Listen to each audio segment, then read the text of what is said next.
ladies, gentlemen, good evening. It is exactly 8 p.m. in Mokolo in the far north region of Cameroon, same time in Zwatele in the south, and it's News Hour on Spectrum Television. Top on our news stories tonight, January 17, 2025. In Yaoundé today, the Minister of Decentralization and Local Development has inaugurated the newly repaired terminus Mimboman Road in Yaoundé after nearly a year of construction. This vital project, costing close to 2 billion CFA francs and executed by the city's town hall, promises to enhance connectivity and boost local commerce. In the meantime, residents are alarmed by rising mobile money charges, including a new 4 CFA francs fee per transaction and a tax increase on electronic transfers from 0 to 2% to 1%. These changes are raising concerns about the affordability of mobile financial services.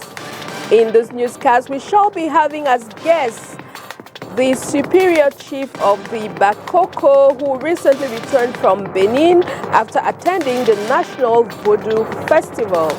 The stories in full and more will be yours right ahead. Welcome, ladies, gentlemen.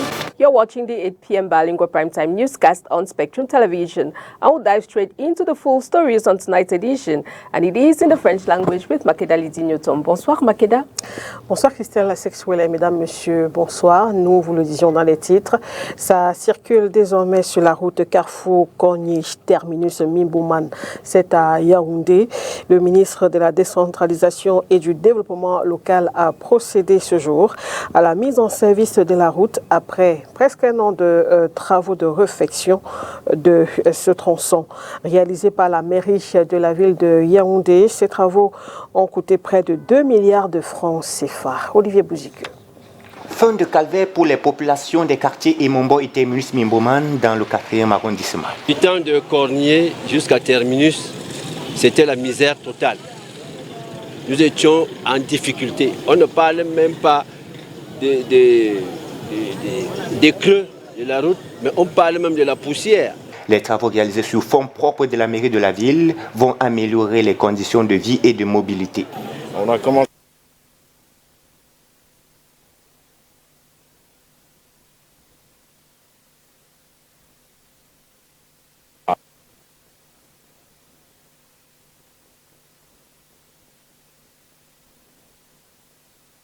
Fin de calvaire pour les populations des quartiers Emombo et Terminus Mimboman dans le 4e arrondissement. Du temps de Cornier jusqu'à Terminus, c'était la misère totale. Nous étions en difficulté. On ne parle même pas des creux de la route, mais on parle même de la poussière. Les travaux réalisés sur fonds propres de la mairie de la ville vont améliorer les conditions de vie et de mobilité. On a commencé tout d'abord par l'axe Ekounou-Komo, qui était devenu aussi un parcours de combattants. Après cela, c'était au niveau de Sefta, Nicolas Barré plus précisément, le pont qui a été réfectionné. Et si nous prenons un peu la valeur de ces investissements, Komo et Kounou, je crois que ça avait fait la bagatelle somme d'1,2 milliard. Le pont au niveau de Nicolas Barré, c'était dans les 500 millions. Aujourd'hui, nous sommes à 2 milliards ici. Donc pour moi, ça fait quand même 4 milliards d'investissements routiers dans notre commune qui bénéficient aux populations de Yaoundé 4e. La mise en service du tronçon a été effectuée par le ministre de la Décentralisation et du Développement local qui recommande.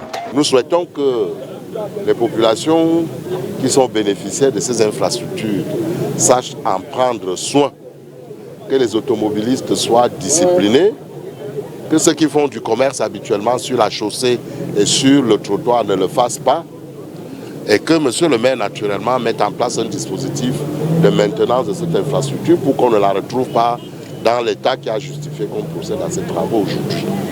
C'est l'occasion pour moi de reconnaître la qualité de ce que le maire de la ville de Yaoundé fait. Après ce tronçon, la mise en service d'autres routes à Yaoundé est annoncée dans les prochains jours, ainsi que le lancement de plusieurs travaux de réfection des routes de la capitale politique. Allons cette fois dans la région du Sud où le budget de l'exercice 2025 a été également lancé mercredi dernier. C'était dans les services du gouverneur de cette région. Au-delà du chiffre 28 milliards de francs CFA, la cérémonie présidée par le gouverneur a été l'occasion d'essayer de résoudre les différents problèmes qui existent entre les services déconcentrés de l'État et les collectivités territoriales décentralisées. Plus de détails avec vous, Léla Renganjou. Un faible taux de réalisation physique, à peine plus de 50%. Le budget de la région du Sud au titre de l'exercice 2024 n'aura pas été satisfaisant. Le budget d'investissement public dans la région du Sud n'est pas au 30 novembre 2024 un taux satisfaisant. C'est le constat que le gouverneur de la région du Sud a fait, un constat que nous partageons parce que nous pensons qu'une collaboration saine, rationnelle entre les organes décentralisés de l'État, les communes et les régions et les organes déconcentrés permettrait d'accroître le taux d'exécution de ce budget, améliorer les conditions de vie des populations. La maire constat est dressée ce 15 janvier alors que la région procède au lancement officiel de son budget pour l'année 2025. Entre autres causes de cette faible performance, la mésentente entre les services déconcentrés de l'État et les collectivités territoriales décentralisées. Un problème que ne manquera pas d'adresser le gouverneur de la région du Sud. Il y a des soucis à se faire. L'administration locale ne parle plus avec les élus. Regardez, on lance le budget. Nous avons à peu près une trentaine de maires. Nous n'avons ici que peut-être moins d'une dizaine. Or, le budget d'investissement est transféré aux collectivités territoriales décentralisées. Pratiquement 10% est géré par les services de l'État, mais 90% par les élus locaux. En recettes et en dépenses, le budget de la région du Sud s'élève à 28 milliards et 854 millions de francs CFA au titre de l'exercice 2025, soit 11 milliards pour le fonctionnement et 18 pour l'investissement. La cérémonie de ce 15 janvier révélera également le financement attendu des bailleurs de fonds pour les travaux de construction de la route Ebolo-Vakribi en passant par ACOM 2. On parle de 20 milliards de francs CFA.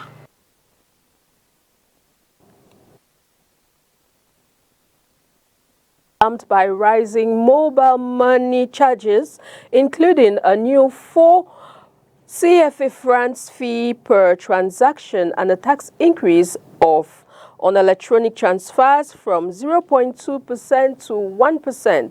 These changes are raising concerns about the affordability of mobile financial services. Onila Donet with details. The increase in mobile money charges has led to widespread complaints amongst Cameroonians. Many users, particularly those in rural areas and low-income groups, are feeling the pinch as they rely heavily on mobile money services for their daily transactions. C'est quelque chose qui nous embête beaucoup. Parce que le 4 francs, nous qui... It's disturbing us. The 4 francs added is enormous. For us still struggling, it penalizes us when we carry out transactions. Last year they added 2 francs.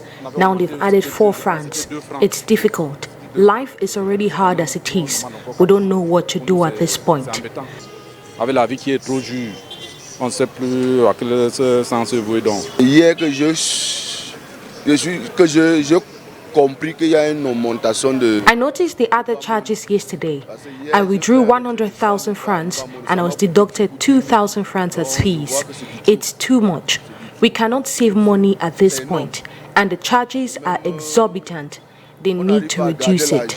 Mais eux, ils prennent plus beaucoup. Donc il faut qu'ils revoient ça, ils diminuent. Un problème pour les consommateurs. Pour ceux qui sont abonnés. It's a problem for consumers, subscribers of these networks. It's a problem because we are going through difficult times, and when we notice the augmentation, it means the cost will be high for all our operations and transactions. Sur toute opération qu'on pourra faire, ça pourra toujours nous ramener plus cher. The new regulation introduced a 4 francs fee per transaction, which applies to mobile money services, banks, credit. These fees, combined with a tax on electronic money transfers, which was initially set at 0.2% of the transaction amount when introduced in 2022. However, the 2025 Finance Act has increased this rate to 1% for deposits and withdrawals related to gambling and entertainment. For some Cameroonians, this increase is government's way of involving the public in local development. The additional 2 francs will bring more money to the government's coffers. It would help them realize projects like road construction. It's a way of inviting inhabitants to contribute towards local development. On n'a pas le choix. On n'a pas le choix. We are left with no choice. It's difficult for us, the local population, but it's the country. It's difficult, but we'll try our best to manage the situation. S'y prendre, c'est un peu dur, mais vraiment on va essayer de le faire avec. The increase has been effective since January 1. While the government's intention to boost our revenue is understandable, it is crucial to balance this with the need for financial inclusion and accessibility. On parle communication à présent. Au mois de novembre 2024, le Cameroun comptait 760 médias repartis majoritairement dans les régions du centre, littoral et ouest. La cartographie des médias est réalisée par le Conseil national de la communication CNC et a été présentée hier à la presse à Yaoundé. Inès Pangan et Dieudonné Niassa pour le compte rendu. Des 760 médias existants au Cameroun en novembre 2024, les régions du centre, du littoral et de l'ouest se taillent la part du lion. Une sous-représentativité médiatique dans les régions septentrionales et de l'est qui interroge sur la place du mort kilométrique et sur l'équité dans l'accès à l'information. Certaines régions hébergent un grand nombre d'organes médiatiques tels que le littoral, tels que le centre, tels que l'ouest. Et ce constat interpelle quant à la double question de l'accès égal des citoyens à l'information et de la participation de ces citoyens à la vie démocratique nationale. Autre constat, des 169 radios communautaires présentes au Cameroun, on observe une mutation de certaines sans information préalable en radio commerciale. Les radios communautaires sont passées à une étape beaucoup plus supérieure aux radios commerciales. Et ils ne font plus, leur cahier des charges n'est plus ce qu'ils avaient au début. L'exercice de collecte de données sur le terrain, de consolidation et de traitement est réalisé par le Conseil national de la communication et les délégations régionales de la communication. L'instance en charge de la régulation des médias dit être consciente de l'évolution constante du milieu. Les organes que nous avons aujourd'hui, les 760 organes de presse, ne peuvent pas être les mêmes dans 5 mois. Certains vont mourir, d'autres vont s'écrier.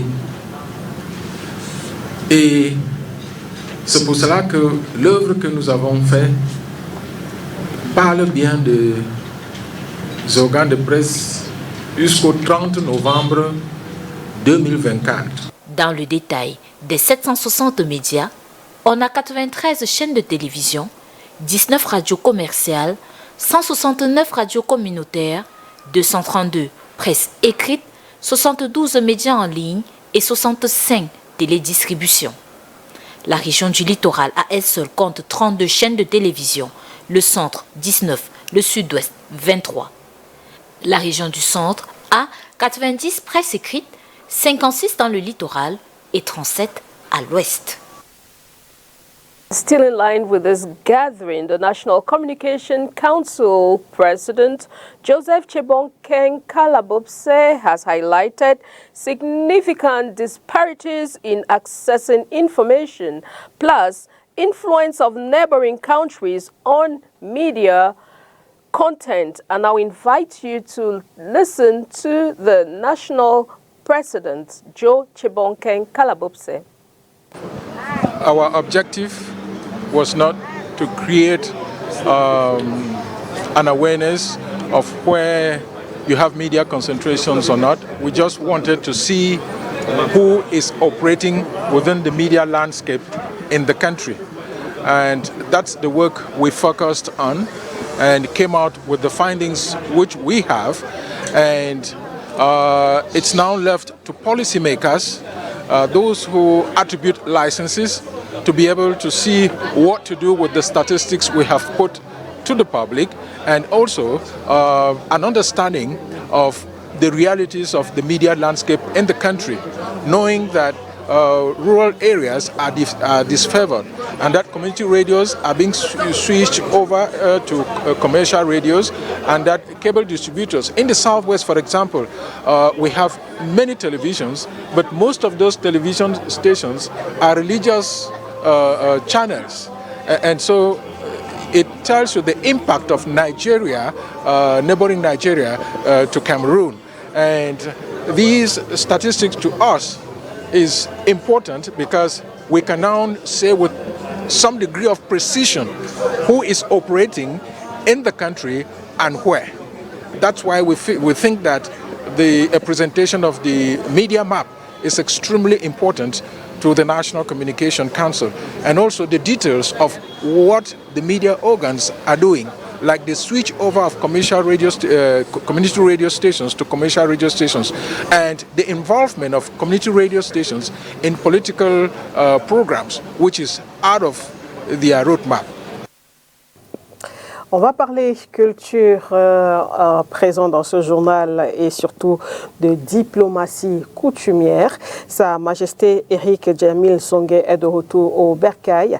Le chef supérieur du canton Bakoko à Japoma Douala revient du Bénin où il avait été invité à participer à la fête nationale du Vaudou qui s'est déroulée le 10 janvier dernier. Nos reporters sont allés à sa rencontre ce jour dans son palais à Japoma, ici dans la ville de Douala.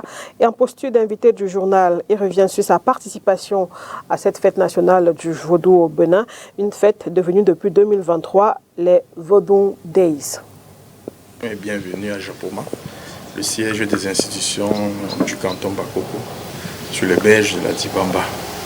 Nous étions au Bénin déjà dans le cadre de notre politique de diplomatie coutumière et suite à l'invitation du monarque pontife roi de Ouida pour les festivités annuelles du culte vaudou, qui est une célébration millénaire, s'il faut le dire ainsi, et très riche traditionnellement, inscrite au patrimoine immatériel de l'UNESCO, donc qui appartient au monde.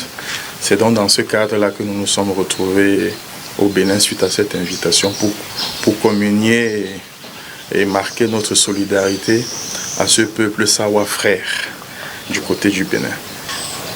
Il y a eu création de nouveaux liens, mais surtout il y a eu consolidation déjà des liens existants. Consolidation des liens existants avec, par exemple, le royaume d'Alada, qui est un royaume fondateur de beaucoup de grands royaumes au niveau du Bénin, notamment Porto Novo, pour ne citer que celui-là. Des liens qui ont été noués depuis l'époque du roi Pati Pompère, l'illustre Sa Majesté Madiba Salomo. En 1995, avait déjà effectué un déplacement ici. Donc, au niveau du Bénin, il y a consolidation déjà de ces liens existants depuis au moins 3 décennies. Et avec des peuples comme ceux de Ouida, c'était maintenant l'occasion pour nous de créer des nouveaux liens, de créer de nouveaux ponts entre peuples, surtout peuples avec lesquels nous nous identifions dans nos us et coutumes. Ouida, il faut le savoir, c'est un peuple côtier. Le passage au Bénin, il a duré 1 semaine. J'ai été accompagné par le roi Baka, Bissam Georges, Pygmée l'Est du Cameroun, le chef traditionnel Batoufam II à l'ouest du Cameroun. Déjà, l'idée derrière, c'était de représenter au moins 3/4 de nos différences aires culturelles pour présenter ça au niveau international. Que le Cameroun, c'est pas que moi en Sandja, mais c'est aussi 2 autres peuples frères. Nous avons commencé par des cérémonies d'ouverture du festival à Ouida. chez le pontife qui est l'équivalent, ici là c'est le pape de cette religion vaudou-là, à Ouida. Nous avons commencé par des rites d'ouverture de cette cérémonie à Ouida. Ensuite, il y a eu la partie folklorique avec une forte implication de la présidence. Parce que, il faut le dire, la particularité que ce festival a au niveau du Bénin, c'est que cette organisation est placée sous un comité d'organisation au niveau de la présidence. Le Bénin s'appuie beaucoup sur sa culture pour vendre son tourisme à l'extérieur. Donc vous comprenez très vite pourquoi le président Talon a voulu que ce soit piloté. Ceci, c'est déjà la 2e édition apparemment que ça se fait comme ça. Donc après les cérémonies traditionnelles, il y a eu 2-3 jours de cérémonies folkloriques. Ensuite, nous sommes allés au royaume d'Alada, où nous avons une fille à nous, une Sawa, qui est reine là-bas et grande prêtresse vaudou. Et nous sommes aussi allés honorer de notre présence, la soutenir et accompagner et découvrir et voir comment cette fille Sawa s'est très bien intégrée dans cet environnement différent de nous et gravit les échelons au point de devenir une sorte de numéro 2 sur le plan rituel au niveau du royaume d'Alada. Nous avons assisté à des cérémonies traditionnelles là-bas au niveau de leur lac sacré qui est vieux de plus de 700 ans.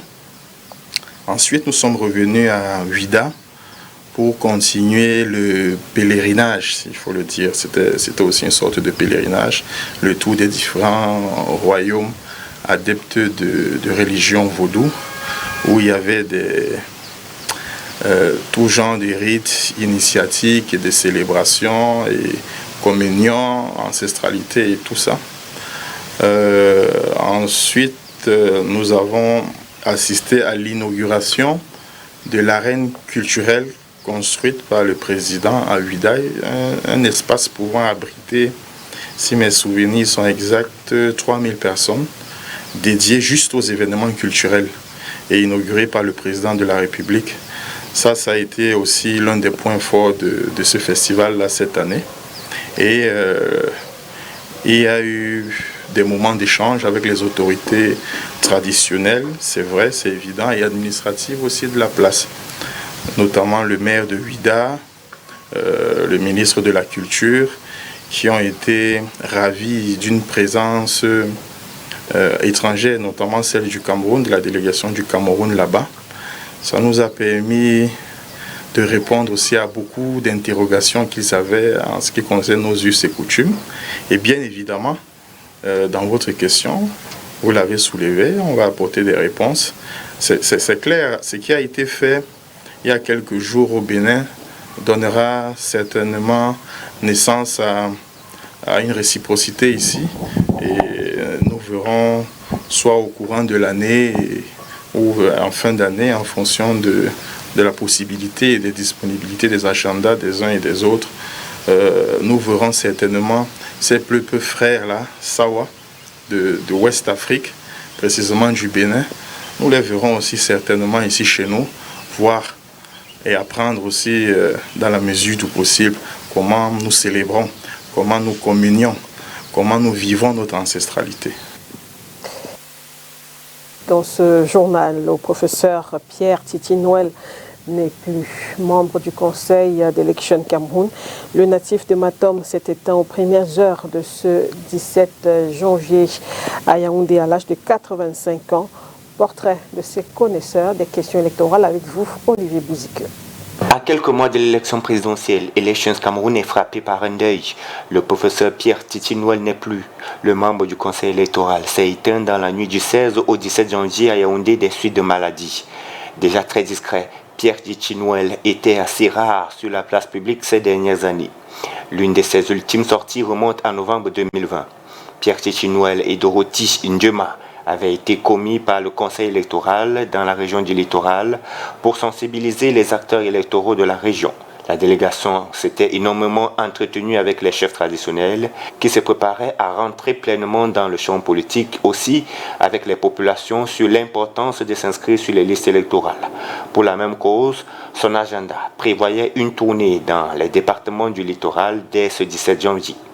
La mort a malheureusement eu raison de lui à l'âge de 85 ans pour mettre un terme à la riche et longue carrière d'un fin connaisseur chevronné des questions électorales. Né le 1er novembre 1940 à Matom dans la région du Centre, Pierre Titi-Nouel était titulaire d'un doctorat en sociologie soutenu à l'Université de Paris 10. Après un parcours d'enseignant entre 1973 et 2012, le professeur Titi-Nouel s'est engagé dans la société civile.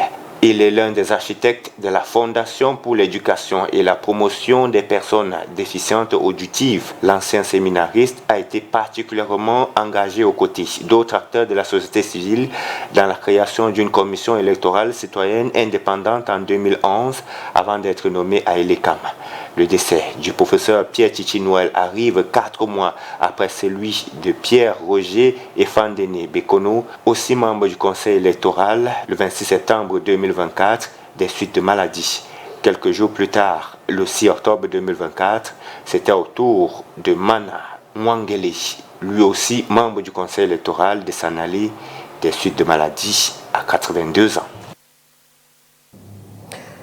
L'actualité à l'étranger au Soudan du Sud, instauration d'un couvre-feu dans la capitale au moment où le haut-commissaire de l'ONU aux droits de l'homme avertit que le conflit au Soudan devient de plus en plus dangereux pour les civils. Au Niger, l'ancien ministre du pétrole a été arrêté. On fait le point sur toutes ces informations avec la Voix de l'Amérique.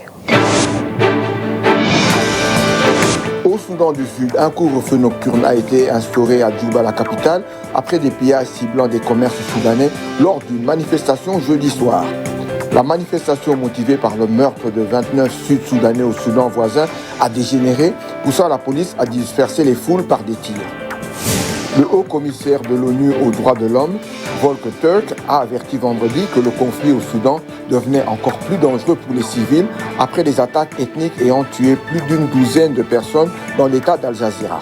Il a mentionné des preuves de crimes de guerre et dénoncé les atrocités. Les combats dans l'est de la RDC ont déplacé 237 000 personnes depuis janvier, a annoncé le HCR, alarmé par l'aggravation de la violence. L'escalade des affrontements entre groupes armés et armées congolaises aggrave une crise humanitaire largement sous-estimée. Au Niger, l'ancien ministre du pétrole, Mahaman Moustapha Barké, a été arrêté cette semaine à Niamey pour des raisons inconnues. Nommé en août 2023 par le régime militaire après le coup d'État ayant renversé le président Mohamed Bazoum, il avait été rapidement limogé. And still on our international page, firefighters from across the United States are battling deadly wildfire in Los Angeles with reinforcement from Canada and Mexico arriving. More of the story with our VOA partners.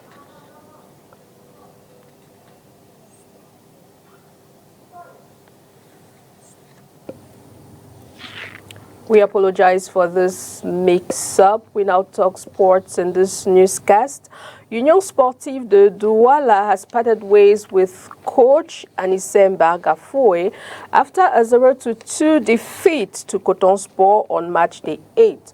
The team, struggling in 10th place with only 2 wins, has appointed Leon Chuente as interim coach in hopes of reversing their fortunes. O'Neil Adoned reports. Union Sportif of Douala's officially severed ties with coach Anissé Mbargafoe after a series of lackluster performances, including 5 consecutive matches without a win. This decision was made during a training session on January 17, following a disappointing 2-0 defeat to Coton Sport of Garoua, which left the team with just 8 points from 8 matches, sitting precariously in mid-table. With Baga's contract cut short, assistant coach Leon Chuente steps in as interim manager. Merci à toute l'équipe et nous vous annonçons, comme il a dit préalablement, que pour le moment, le coach Chuente, qui était adjoint, va assurer le poste de coach principal par intérim. While Union seeks to turn their fortunes around under new leadership, other teams in the littoral region are also preparing for crucial matchups this weekend. Dynamo of Douala will take on Victoria United at the Middle Farm Stadium on Sunday at 3 p.m. Meanwhile, Aigle Jumungo will face off against Ice Fortuna, their next one, of the Omnisport Stadium, while Colombe prepares to host Les Astres on the same day.